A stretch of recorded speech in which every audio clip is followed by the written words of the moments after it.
Hi hello ನಮಸ್ತೆ, welcome back to Navya Vinay YouTube channel. ನೀವು ನನ್ನ ವೀಡಿಯೋಸ್ನ ಹೊಸದಾಗಿ ನೋಡ್ತಾ ಇರೋರಾಗಿದ್ದರೆ ಈಗಲೇ ನನ್ನ ಚಾನಲ್ನ ಸಬ್ಸ್ಕ್ರೈಬ್ ಮಾಡೋದನ್ನು ಮರಿಬೇಡಿ. ಇವತ್ತು ನಾವು 2 ಡೇಸ್ ಫ್ಯಾಮಿಲಿ ಟ್ರಿಪ್ಗೆ ಹೋಗ್ತಾ ಇದ್ದೀವಿ. ನಾವು 2 ಡೇಸಲ್ಲಿ ಎಷ್ಟು ಪ್ಲೇಸಸ್ನ ಕವರ್ ಮಾಡಿದ್ದೀವಿ ಅಂತ ಗೊತ್ತಾಗಬೇಕು ಅಂದರೆ ಪೂರ್ತಿ ವಿಡಿಯೋನ ಎಲ್ಲೂ ಸ್ಕಿಪ್ ಮಾಡ್ದೇನೆ ನೋಡಿ. ಮೊದಲಿಗೆ ನಾವು ಹೋಗ್ತಾ ಇರೋ ಪ್ಲೇಸ್ ಯಾವುದು ಅಂದರೆ ಶಿವಮೊಗ್ಗ ಜಿಲ್ಲೆಯಲ್ಲಿರುವಂತಹ ಸಾಗರ ತಾಲೂಕಿನ ಸಿಗಂದೂರಿಗೆ ಹೋಗ್ತಾ ಇದ್ದೀವಿ. ಬ್ರಿಡ್ಜ್ ನೋಡಿ ಹೊಸದಾಗಿದೆ. ಹೊಸ ಬ್ರಿಡ್ಜ್ ಆದಮೇಲೆ ನಾವು ಇದೇ ಫಸ್ಟ್ ಹೋಗ್ತಾ ಇರೋದು. ನೋಡಿ, ಈ ಬ್ರಿಡ್ಜ್ನ ನೋಡ್ತಾ ಇದ್ದರೆ ಆಕಾಶ ಯಾವುದು ಭೂಮಿ ಯಾವುದು ಒಂದು ಗೊತ್ತಾಗ್ತಾ ಇಲ್ಲ. ಡೈರೆಕ್ಟ್ ಸ್ವರ್ಗಕ್ಕೆ ದಾರಿ ಮಾಡಿರೋ ಥರ ಕಾಣ್ತಾ ಇದೆ. ಈ ಬ್ರಿಡ್ಜ್ ಬಂದು ಇಂಡಿಯಾದಲ್ಲೇ 2nd ಲಾರ್ಜೆಸ್ಟ್ ಕೇಬಲ್ ಬ್ರಿಡ್ಜ್ ಆಗಿದೆ. ಇದು 2.25 ಕಿಲೋಮೀಟರ್ಸ್ ಇದೆ.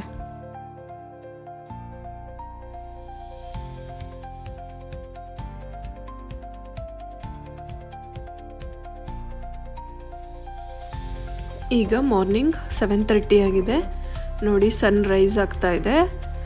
ವ್ಯೂಸ್ ನೋಡಿ ತುಂಬ ಚೆನ್ನಾಗಿ ಕಾಣ್ತಾ ಇದೆ.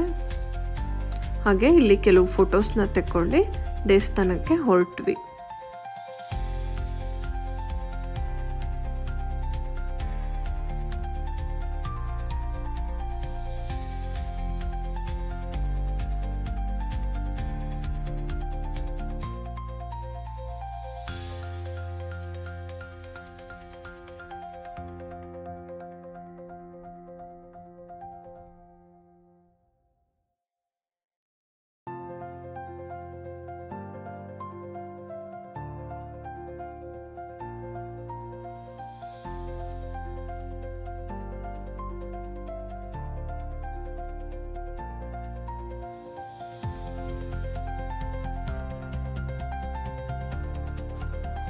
ಈಗ ನಾವು ಸಿಗಂದೂರು ಚೌಡೇಶ್ವರಿ ಅಮ್ಮನವರ ದೇವಸ್ಥಾನಕ್ಕೆ ಹೋಗ್ತಾ ಇದ್ದೀವಿ.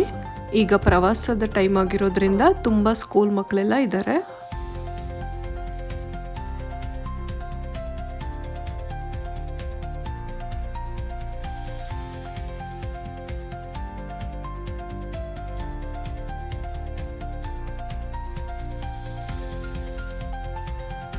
ದೇವಸ್ಥಾನದ ಒಳಗಡೆ ಯಾವುದೇ ರೀತಿಯ ವಿಡಿಯೋಸ್ ಆಗಲಿ ಫೋಟೋಸ್ ಆಗಲಿ ತೆಗೆಯೋ ಹಾಗಾಗಿ ಇರಲಿಲ್ಲ. ಹಾಗಾಗಿ ನನಗೆ ಅಲ್ಲಿ ವಿಡಿಯೋ ಮಾಡೋಕ್ಕಾಗಿಲ್ಲ.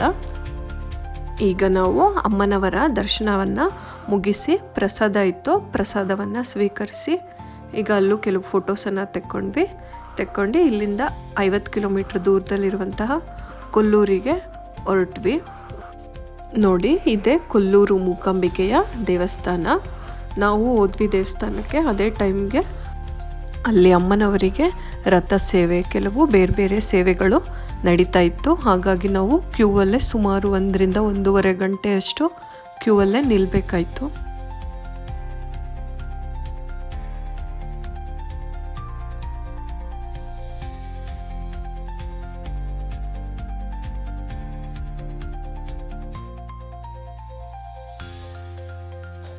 ಇಲ್ಲೂ ಕೂಡ ನಮಗೆ ಅಮ್ಮನವರ ದರ್ಶನ ತುಂಬ ಚೆನ್ನಾಗಿ ಆಯಿತು. ಹಾಗೆ ಮಧ್ಯಾಹ್ನ ಆಗಿತ್ತು. ಈಗ ಇಲ್ಲೂ ಕೂಡ ಅಮ್ಮನವರ ಪ್ರಸಾದ ಇತ್ತು. ಪಾಯಸ, ಅನ್ನ, ಸಾಂಬಾರು, ಮಜ್ಜಿಗೆ ಎಲ್ಲ ತುಂಬ ಚೆನ್ನಾಗಿತ್ತು. ಅದನ್ನು ನಾವು ಎಲ್ಲ ಊಟ ಮಾಡ್ಕೊಂಡ್ವಿ. ಹಾಗೆ ಕೆಲವು ಸ್ವಲ್ಪ ಶಾಪಿಂಗ್ ಎಲ್ಲ ಮಾಡ್ಕೊಂಡು ಕೆಲವು ಫೋಟೋಸನ್ನು ಕೂಡ ತೆಕ್ಕೊಂಡ್ವಿ.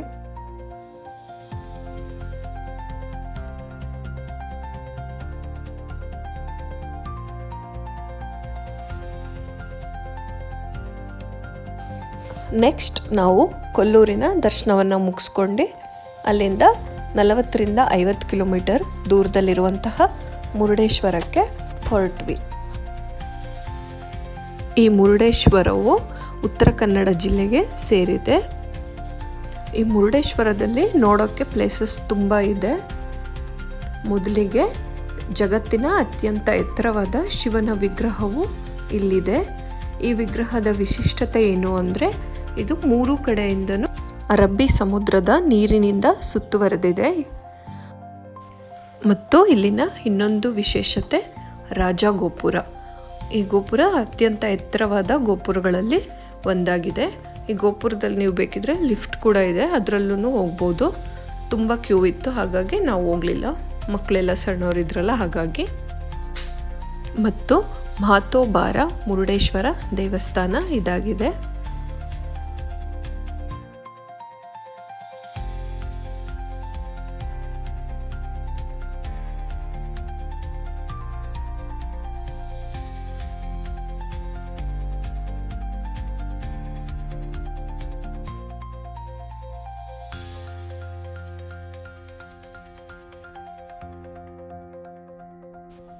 ಹಾಗೆ ಇಲ್ಲಿ ಶಿವನ ಸ್ಟ್ಯಾಚ್ಯೂ ಕೆಳಗಡೆ ಟಿಕೆಟ್ ಕೊಡ್ತಾಯಿದ್ರು. ಟಿಕೆಟ್ ತೊಗೊಂಡು ಒಳಗಡೆ ಹೋದ್ವಿ.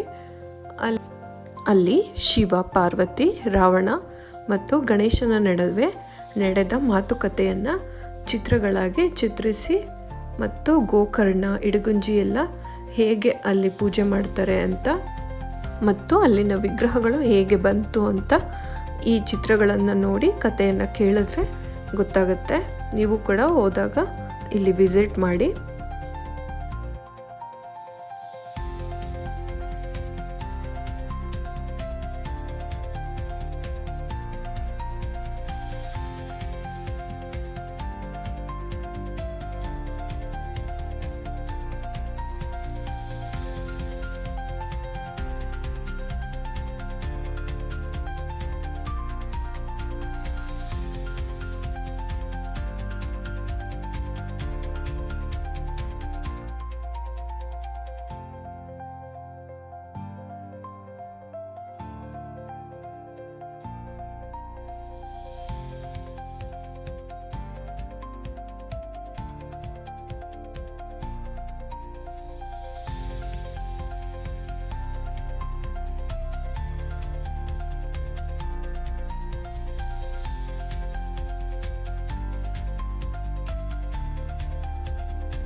ಟೆಂಪಲ್ ವಿಸಿಟ್ಸ್ ಎಲ್ಲ ಮುಗಿಸಿ ಕೊನೆಗೆ ನಾವು ಬಂದಿದ್ದು ಮುರುಡೇಶ್ವರ ಬೀಚ್ಗೆ.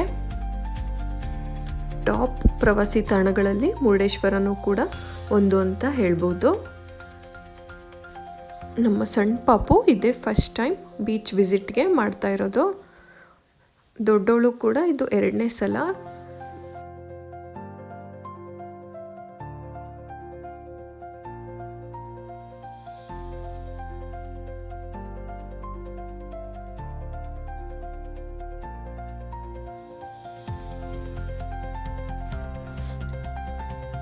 ಎಲ್ಲರೂ ಚೆನ್ನಾಗಿ ಎಂಜಾಯ್ ಮಾಡಿದ್ವಿ. ಮಕ್ಕಳು ಅಂತೂ ವಾಪಸ್ ರೂಮ್ಗೆ ಹೋಗೋಣ ಅಂತಂದರೆ ಬರ್ತಾನೆ ಇಲ್ಲ ಬೀಚ್ ಬಿಟ್ಟು. ಅಷ್ಟು ಖುಷಿಯಾಗಿದೆ ಅವರಿಬ್ರಿಗೂ.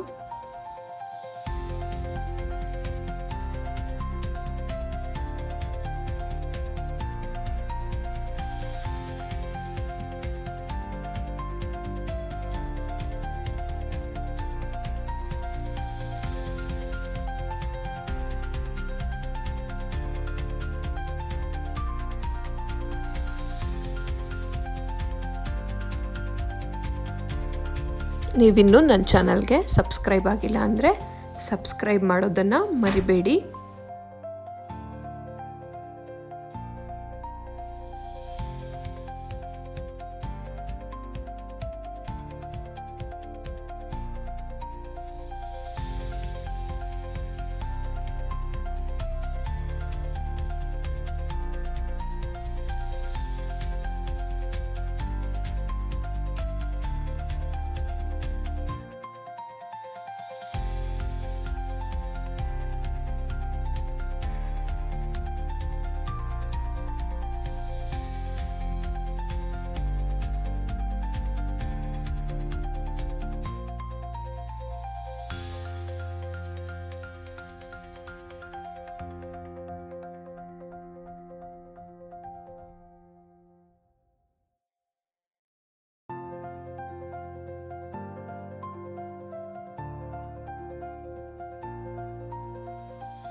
ನೀವು ಕೂಡ ಫ್ಯಾಮಿಲಿ ಟ್ರಿಪ್ ಏನಾದರೂ ಹೋಗಬೇಕು ಅಂತಂದರೆ ಮುರುಡೇಶ್ವರ ಹೋಗೋದನ್ನು ಮರಿಬೇಡಿ. ಈಗ ನೋಡಿ ಸನ್ಸೆಟ್ ಆಗ್ತಾ ಇದೆ, ಎಷ್ಟು ಚೆನ್ನಾಗಿ ಕಾಣ್ತಾ ಇದೆ ಬೀಚ್ ವ್ಯೂನ.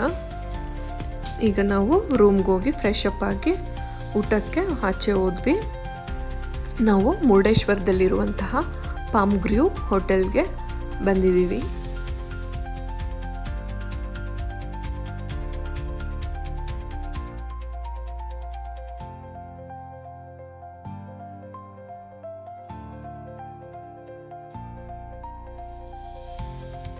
ಫುಡ್ಡೆಲ್ಲ ಆರ್ಡರ್ ಮಾಡಿ ನಾವು ಪಾಪು ಅಳ್ತಾ ಇದ್ಲು ಅಂತ ಆಚೆ ಓಡಾಡಿಸ್ತಾ ಇದ್ದೆ.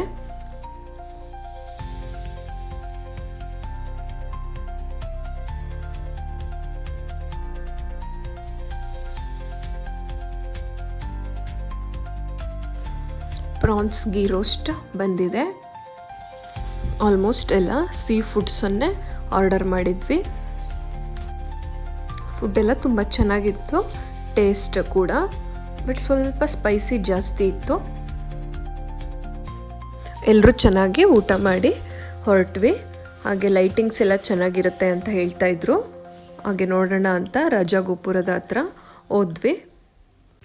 ನಮ್ಮ ಕರ್ನಾಟಕದ ಬಾವುಟದ ಥರ ರಾಜಗೋಪುರ ಕೂಡ ತುಂಬ ಚೆನ್ನಾಗಿ ಕಾಣ್ತಾ ಇತ್ತು.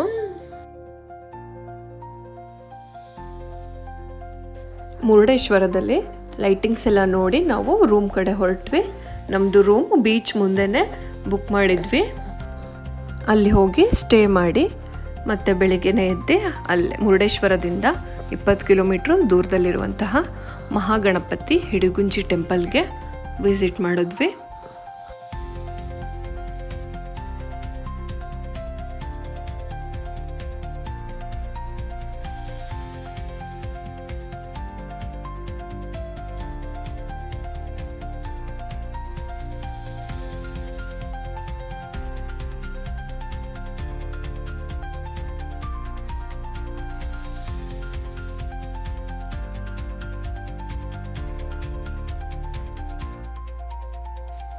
ಗಣಪತಿ ಟೆಂಪಲನ್ನು ನೋಡ್ಕೊಂಡು ಆನ್ ದ ವೇ ಹೋಗ್ತಾ ಟಿಫನ್ ಮಾಡ್ಕೊಂಡ್ವಿ.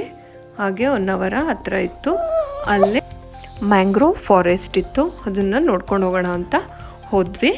ತುಂಬ ಚೆನ್ನಾಗಿದೆ ಮ್ಯಾಂಗ್ರೋವ್ ಫಾರೆಸ್ಟ್. ಹೊನ್ನಾವರದಲ್ಲಿ ರೋಡ್ ಸೈಡೇನೆ ಇದೆ.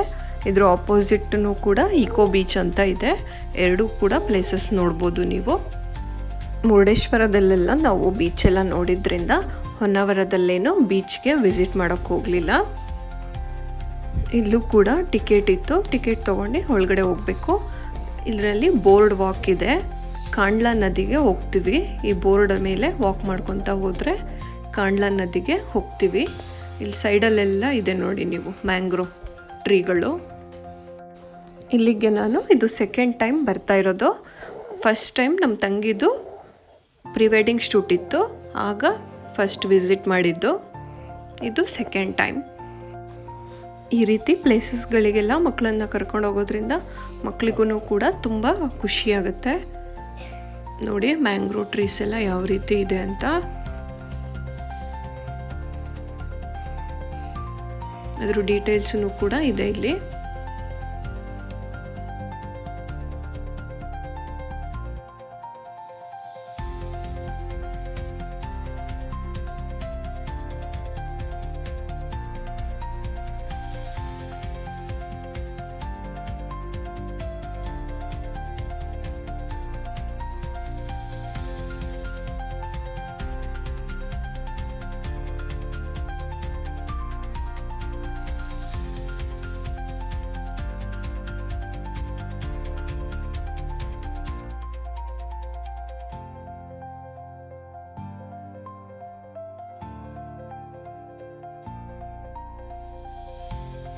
ನೆಕ್ಸ್ಟ್ ನಾವು ಹೊನ್ನಾವರನ ಮುಗಿಸಿ ಹೊರಟಿದ್ದು ಆನ್ ದ ವೇ ಸಿಗುವ ಬಂಗಾರಮುಖಿ ಆಂಜನೇಯ ಟೆಂಪಲ್ಗೆ ವಿಸಿಟ್ ಮಾಡಿದ್ವಿ.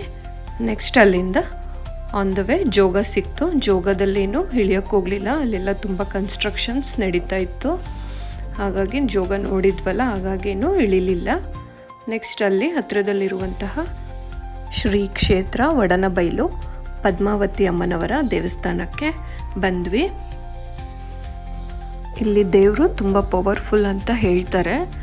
ಈ ಪ್ಲೇಸ್ ಬಂದು ಜೋಗದಿಂದ ಒಂದು 10-15 ಕಿಲೋಮೀಟರ್ ಆಗುತ್ತೆ ಅಷ್ಟೇ. ನಾನು ಕೂಡ ಇದೇ ಫಸ್ಟ್ ಟೈಮ್ ಇಲ್ಲಿ ವಿಸಿಟ್ ಮಾಡ್ತಾ ಇರೋದು. ಇದು ಬಂದು ಮೂಲ ಸ್ಥಳ, ಪದ್ಮಾವತಿ ಅಮ್ಮನವರ ಮೂಲ ಸ್ಥಳ. ಇಲ್ಲಿ ದೇವರು 4 ದಿಕ್ಕುಗಳಿಂದನೂ ಕೂಡ ನೋಡಬಹುದು ನೀವು. ಮಧ್ಯದಲ್ಲಿ ಹುತ್ತ ಇದೆ, ಸುತ್ತ 4 ದಿಕ್ಕಲ್ಲೂ ಕೂಡ ದೇವರಿದೆ. ಇಲ್ಲಿ ದೇವರು ತುಂಬ ಡಿಫ್ರೆಂಟ್ ಆಗಿದೆ, ಈ ರೀತಿ ಎಲ್ಲೂ ನೋಡಿರಲಿಲ್ಲ. ಇಲ್ಲಿ ದೇವರಿಗೆ ಬಳೆಯನ್ನು ಅರ್ಪಿಸಿ ತಮ್ಮ ಆರ್ಕೆಗಳನ್ನು ಸಲ್ಲಿಸ್ತಾರೆ. ಹಾಗೆ ಫ್ರೀ ಟೈಮಲ್ಲಿ ಮಕ್ಕಳು ಕೂಡ ಆರಾಮಾಗಿ ಆಟ ಆಡಿದ್ರು. ಈಗ ಮಧ್ಯಾಹ್ನ ಆಗಿತ್ತು, ಇಲ್ಲೂ ಕೂಡ ಪ್ರಸಾದ ಇತ್ತು. ಇಲ್ಲೂ ನಾವು ಪ್ರಸಾದವನ್ನು ಸೇವಿಸಿ ಅಲ್ಲಿಂದ ಊರ ಕಡೆಗೆ ಹೊರಟ್ವಿ. ಬಾಯ್ ಬಾಯ್, ಧನ್ಯವಾದಗಳು. Thank you for watching.